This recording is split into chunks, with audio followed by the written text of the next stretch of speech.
लिखजे छाते लिखजे आखिर रग रग थी पई आहे ठूहर ओ सस्तो नंग महागो नान ही न घुरियो सी पाकिस्तान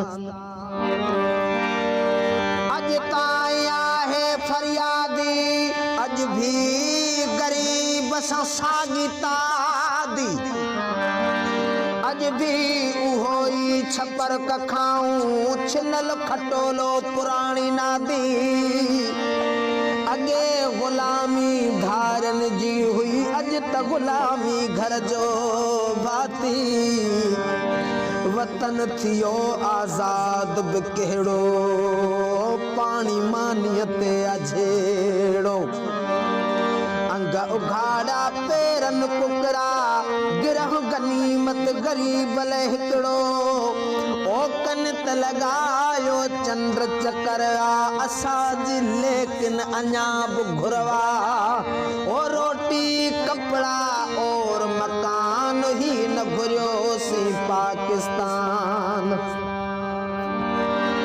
पानी गैस लिखजे करबल करबल शामत लिखजे खामोशी छोमामत लिखजे ओ पापी पेट खे पालण खातिर इज्जत जे नीलामत लिखजे लिखजे छाते लिखजे आखिर रग रग थी पई आहे ठूहर ओ सस्तो नंग महागो नान ही न घुरियो सी पाकिस्तान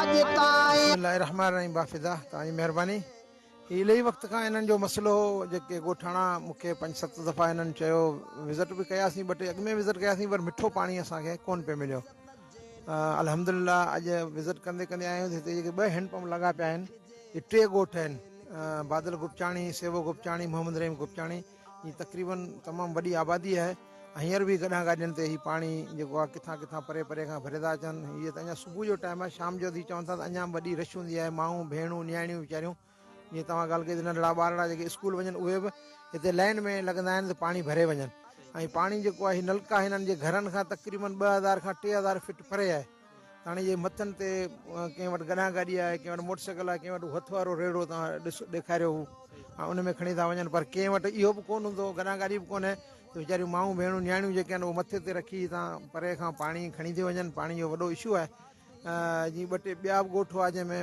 ताजमहल सूमरे वारो ॻोठ हो जेको कोयलनि खां पाणी छिके ॾिनो 6000 फुट इनशाला हिते बि अॼु पाणी चेक कयो आहे ही मूं वटि मशीन आहे जेका पाणी चेक कयोसीं त पाणी त अलहमदिल्ला ही सुठो आहे जेको 250 TDS आहे जंहिंमें जेको सालिड आहे उहो 250 आहे घटि आहे माना इन हिसाब सां पाणी तमामु सुठो आहे इनशाला हिननि जे लाइ कोशिशि करियूं था त हितां खां सोलर पंप जेको डोंकी पंप आहे उन जी लाइन ऐं पाइप लॻाए करे हिननि टिनी ॻोठनि जे विच में किथे अहिड़ी सेंटर पॉइंट ते जिते ॻोठ जा माण्हू मुतमइन थियनि जिते हिननि खे माइरनि खे भेणनि खे नियाणियुनि खे पाणी जी सहूलियत ऐं आसानी थिए ऐं उनखे संभालीनि मोटर ऐं लाइन उते वरी विच में हिकिड़ी वॾी टैंकी ठाहे ॾींदासीं जिते पाणी उते स्टॉक थींदो ऐं हुतां नियाणियूं पाणी भरींदियूं ऐं वॾो सवाब जो कमु थींदो ऐं इहे दुआऊं बि कंदियूं ऐं इनशाला इहो प्रोजेक्ट जल्दी कोशिशि करे लॻायूं था सम्झो हू जेको 6000 फुट जेको परे खां ताजमहल सूमरे जे घर ताईं पाण लाइन छिके ॾिनीसीं उन में ख़र्चो हिन में तव्हां कीअं था सम्झो 3 ॻोठ आहिनि 7-8 हज़ार जी आबादी आहे उन में लाज़मी आहे टिनी ॻोठनि में जेकॾहिं पाणी पहुचाईंदासीं त घणो ख़र्चो थींदो तव्हांजे लाइन तक़रीबन हिकिड़ो जेको प्रोजेक्ट आहे उहो 2.25 लख रुपया या 2.5 लख रुपया लाइन लॻाए ऐं बोर करे ऐं टैंकी जेका हुनजे ॻोठ जे विच में अहिड़ी जॻह ते हणंदासीं जंहिंमें सभिनी खे सहूलियत थिए पाणी आराम सां भरे सघनि पाणी टैंकी में वञे ऐं टैंकी खां जेको आहे न आराम सां सुकून सां पाणी भरे सघनि त तक़रीबन 2 खां 2.5 लख रुपए जो प्रोजेक्ट आहे फी लाइन जो हिकिड़ी 3 लाइन छो जो 3 ॻोठ 3 त पोइ वरी अलॻि अलॻि लाइन टिनी ॻोठनि में वरी अलॻि अलॻि थींदो जेकॾहिं हिकिड़ो प्रोजेक्ट 2.5 लख रुपए जो आहे जी जी जंहिंमें टैंक RCC टैंक सुठी ठहंदी जेका इनशाला उहा 15 खां 20 साल हले थी पहिरीं चंबड़ जे आसपास में असां ठाहियूं आहिनि चंबड़ शहर में मोहम्मद हसन दल जे पंप जे साम्हूं कोली वेठा आहिनि ऐं पहिरियां ई जेको मीराखोरी ते मेघवाड़ वेठा आहिनि मीराखोरी शाख ते लुंड वेठा आहिनि जेके 2018 खां 19 खां 20 खां इहे प्रोजेक्ट ठाहिया आहिनि अलहमदिल्ला उहे हलनि पिया अॼु ताईं हलनि पिया तव्हांजो ॻोठु रोस्तमाणियुनि में लॻल आहे पहिरियां लालू माछी में लॻल आहे ऐं जेको ताजमहल सूमरो ऐं कोली नसीर लगारी जे विच में हिते बि लॻल आहे। अहिड़ा ॻोठ असां पॉइंटूं ॻोल्हियूं पिया। छा जो आरो प्लांट जेको आहे हलाइणु लॻाइणु तमामु ॾुखियो आहे, पर जेकॾहिं मिठो पाणी मिले थो किथां परे लाइन मिले थी त हुतां खां लाइन छिके ऐं सोलर पंप हणी वाटर टैंक नियाणियुनि खे ॻोठ वारनि खे वेझो करे ॾियूं जीअं पाणी जेको आहे न आसानी सां ई भरीनि ऐं दुआऊं कनि। ज़बरदस्त आज साहब जूं तव्हां ॻाल्हियूं ॿुधियूं। असां सां गॾु बहितरीन वकील असांजो अलीहोब रिंद साहब मौजूदु आहिनि। ही फ्री ऑफ कास्ट हिननि साईं वारनि जो केस खयो चंबड़ कोर्ट अदालत सगोरी मंझि।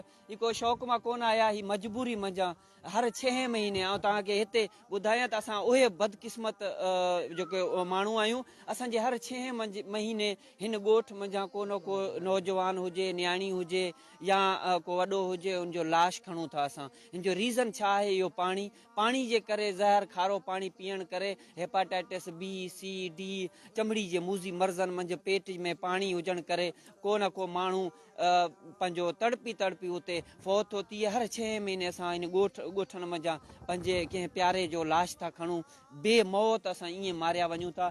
सलाम पेश था करियूं असां पंहिंजो अलहाज अलाबख्श पिताफ़ी साहब खे, जिन इन शइ ते नोटिस वरितो। जज साहब वटि उहो केस हले पियो। उहो ई वकील साहब आहिनि जेको जिन वटि उहो केस आहे फ्री ऑफ केस्ट फी सबीलिल्लाह जेको केस विड़ी रहिया आहिनि, जंहिंमें जज साहब बि सख़्ती सां नोटिस वरितो। उनखां पोइ अलहाज अलाबख्श पिताफ़ी साहब उहो न के सियासत में आहिनि, न कंहिं शइ में आहिनि, हिकिड़ो अवामी मसीहा तौर ते अची ख़िदमत जो हिननि खे मौक़ो मिलियो आहे। असां चऊं था साईं सां ॻाल्हाईंदासीं ॻोठाणनि सां। अलियो कीअं था सम्झो हीअ वीचारा केतिरे टाइम खां तव्हां वटि सुनवायूं पिया कटियूं? साईं तक़रीबन 8 खां 9 महीननि खां मथे जो टाइम जो साईं खादम साहब वारा जेके वीचारा ईंदा हुआ, जिन्हनि असांखे ॿुधायो त जेको हिननि जा माण्हू आहिनि तमामु घणा असां ॾिठो त पॉपुलेशन जी जेका बि हिननि जी अधु खां घणी इफेक्टेड हुई, जेके कारी साई जी में मुब्तला हुई। उन खां पोइ असां जॾहिं उन पाणी जो लेवल चेक कयो त उहो 6543 जे क़रीब आयो हो।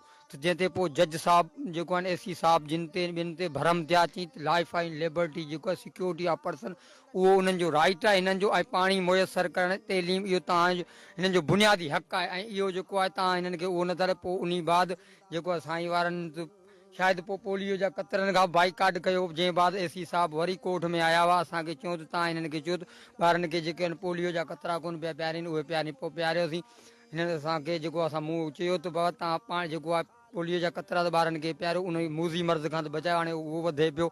उन बाद जेके ई सोशल मीडिया ते जेके आहिनि हिननि जो ॻाल्हियूं वायरल थियूं, उन बाद साईं जिन जा असीं महिरबानी आहियूं। हाजी साहब जेको आहे सो उन खे नोटिस वरितो ऐं जेको अॼु आया आहिनि असीं ॾिठो आहे। ऐं पाणी जो जेको आहे हिननि जो लेवल बिल्कुलु ख़राबु हो।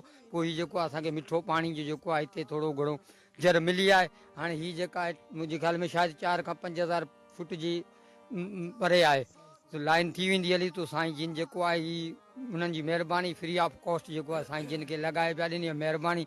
साईं जिन जी जेतिरी तारीफ़ कजे उहा घटि आहे। तव्हां ॾिठो हूंदो 2022 खां वठी मुतारक आहिनि, 2011 खां मुतारक आहिनि। जॾहिं त ॿोॾूं आयूं के माण्हू जेके टेंटनि जो में न हुआ, जिन्हनि वटि जेके रोडनि ते वेही विया या वाहन जे कपनि ते विया, उन्हनि खे खाधे पीते जी अशिया खां वठी टेंट वग़ैरह सभु साईं जिन ॾिना। ऐं साईं जिन जेके आहिनि सम्झो त टंडो अलायार जो हिकिड़ो ईदी आहिनि। ऐं असां शुक्रगुज़ार साईं जिन जो बि महिरबानी अदा कंदासूं, जिन हिननि ॻोठाणनि हिन ॿारनि मिसकिननि जो जेको आहे सो भरजलो थिया ऐं जिन्हनि हुन ते नोटिस वरितो। ऐं जेको हीउ आरो प्लांट जेको जो अंगर जेको हीउ लॻे पियो, जेको सिस्टम पियो ठहे, इन ते 2.5 खां 3 लख रुपया ख़र्च पियो थिए।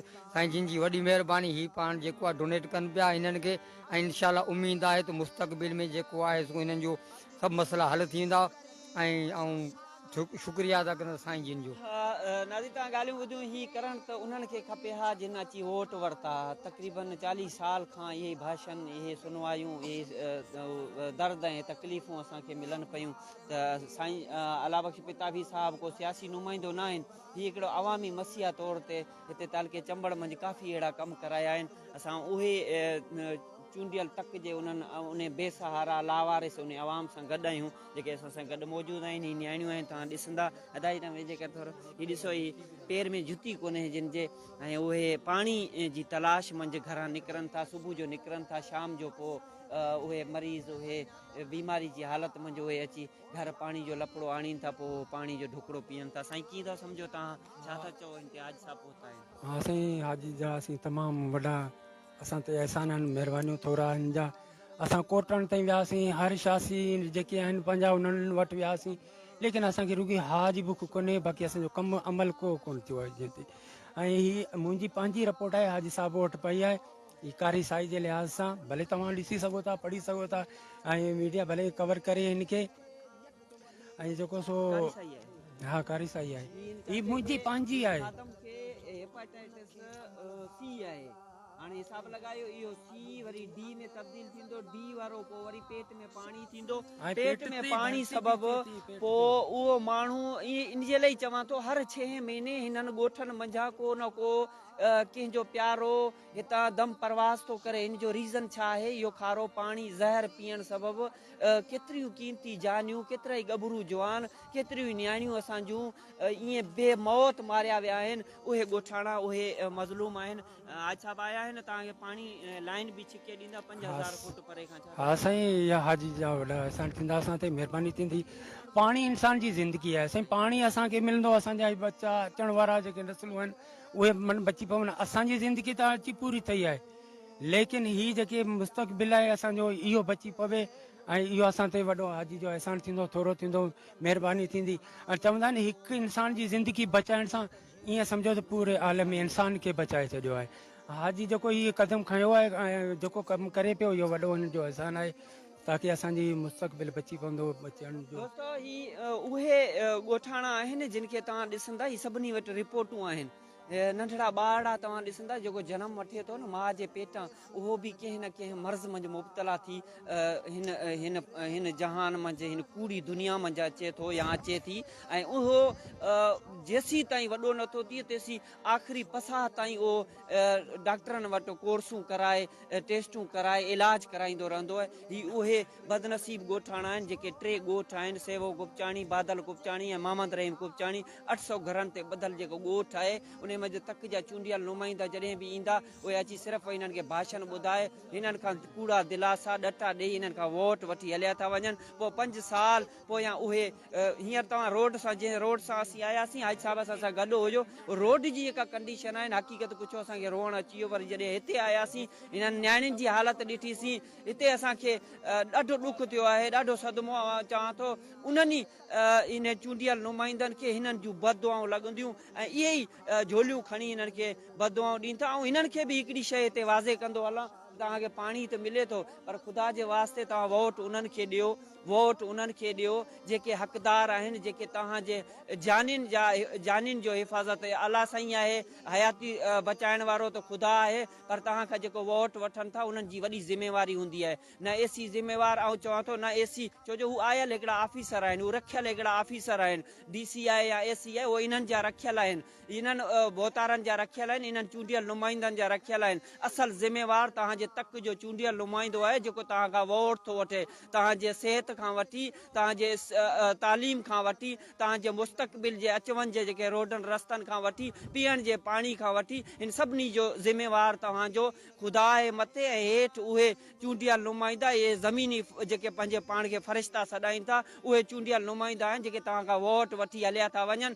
पोइ पाण अयाशियूं पिया कनि। हुननि जा कुता एयर कंडीशननि ऑफिसरनि में वेठा आहिनि, ऐं तव्हां उहे अवाम आहियो जेको अरबनि खरबनि जा जेका पंहिंजा वोट ॾेई पोइ पंहिंजा लाश पाण पिया खणो, पोइ पाण दाहूं ऐं रीहूं पिया करियो, पोइ पाण कोर्टनि में सुनवायूं पिया कटियो, पोइ पंहिंजे घरां अलाह ताला खपाए पोइ उन्हनि कोर्टनि में सुनवायूं पिया कटियो। हाजी साहिब खां हिकु भेरो ॿीहर, हाजी साहिब पाण रोड सां आयासीं, उन जी कंडीशन तव्हां ॾिठो, छा था चओ? 2 लफ़्ज़ रुॻी इहो असांखे ॿुधायो। हालत त जिते किथे ख़राबु आहे, ऐं चूंडियल नुमाइंदनि खे अपील कंदासीं, गुज़ारिश कंदासीं, तव्हांजो इन आवाम जो तव्हां ते हक़ु आहे त तव्हां इहो हक़ु अदा करियो। छा जो ही आवाम जेका आहे 40-50 साल खां जीअं ठहियो आहे, तव्हांखे वोट ॾियनि पिया, इन लाइ वोट ॾियनि था, इहे बुनियादी मसइला हल थियणु खपनि।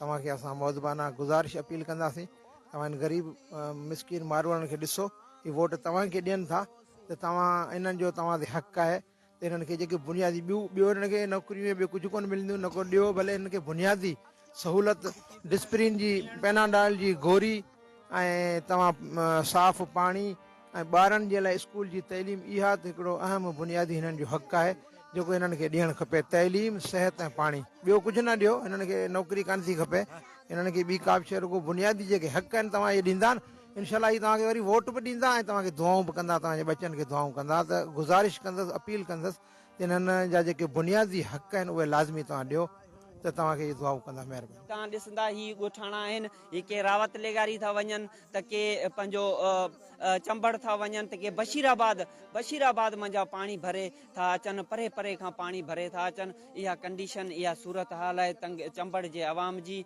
असां वरी बि हाजी साहब वांगुरु इन्हनि पंहिंजे तक जे भोतारनि खे इहा गुज़ारिश कंदुसि, अपील कंदुसि, अर्ज़ु कंदुसि ख़ुदा जे वास्ते, ही तव्हां जे बाशऊर उहा अवाम आहे जिन तव्हांखे वोट ॾिना। जॾहिं तव्हां वोट खटे हितां खां वॾे लीड सां निकिता हुआ, तव्हां हिते वॾनि गाॾियुनि में अची चंबड़ लथा हुआ त इन्हनि पहिरें उघाड़े नची कुॾी तव्हांखे हिते डांसूं करे तव्हांजी आदरबा कई। पर अफ़सोस सां चवणो थो पवे त असांजी इहो बदनसीब उहा अवाम आहे जेको पंहिंजे हक़नि ख़ातिर पीअण जो पाणी, सिहत, अच वञ जे रस्ते ऐं ॿियनि जेके बुनियादी सहूलियतनि ख़ातिर पंहिंजा लाश था खणनि ऐं दाहूं कंदा ऐं अपीलूं कंदा वतन था ख़ुदा जे वास्ते। न असां तव्हां खां सोन था घुरूं, न दौलत था घुरूं, न मात था घुरूं, न मिल्कियत था घुरूं, असां सिर्फ़ु जीअण जो हक़ था घुरूं, असांखे जीअण ॾियो। उहो तव्हां ॾिसंदा पाणी उहो बि हिननि ई नलकनि तां ई अचनि था, छो जो पाणी बि कोन्हे। पुछड़ियुनि मंझि पाणी जो बि वॾो आज़ार आहे ऐं पाणी पीअण जे लाइ माल बि हिते अचे त माण्हू